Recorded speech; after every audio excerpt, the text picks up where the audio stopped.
بسم اللہ الرحمن الرحیم۔ سورہ بقرہ کی آیت نمبر 122۔ یا بنی اسرائیل اذکروا نعمتی اللاتی انعمت علیکم وانی فضلتکم علی العالمین۔ ترجمہ کنز العرفان۔ اے یعقوب کی اولاد، میرا احسان یاد کرو جو میں نے تم پر کیا، اور وہ جو میں نے اس زمانہ کے سب لوگوں پر تمہیں فضیلت عطا فرمائی۔ یا بنی اسرائیل، اے بنی اسرائیل۔ یہاں سے ایک بار پھر بنی اسرائیل کو اللہ تعالیٰ کی نعمتیں یاد دلائی جا رہی ہیں تاکہ ان پر قائم کی گئی حجت مزید مضبوط ہو جائے۔ اس آیت سے دو مسئلے معلوم ہوئے۔ نمبر ایک، نبی کی اولاد ہونا باعث عزت ہے اور اللہ تعالیٰ کی رحمت ہے۔ نمبر دو، اللہ تعالیٰ کی نعمتوں کا چرچا کرنا، ذکر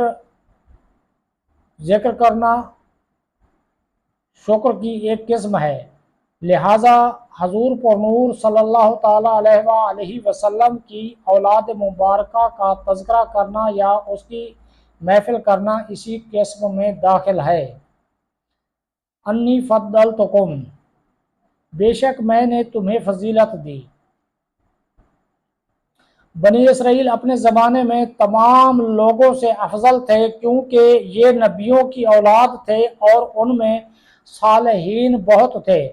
اب حضور اکرم صلی اللہ تعالیٰ علیہ وآلہ وسلم کا انکار کر کے اور سرکشی کر کے ذلیل ہو گئے۔ اس سے معلوم ہوا کہ عزت حضور اقدس صلی اللہ تعالیٰ علیہ وآلہ وسلم کے قدم سے وابستہ ہے۔ جو ان کا ہو گیا عزت پا گیا اور جو ان سے پھر گیا ذلیل ہو گیا۔ اعلیٰ حضرت امام احمد رضا خان رحمۃ اللہ تعالیٰ علیہ فرماتے ہیں، بخدا خدا کا یہی ہے در، نہیں اور کوئی مفر مکر۔ بخدا خدا کا یہی ہے در، نہیں اور کوئی مفر مکر۔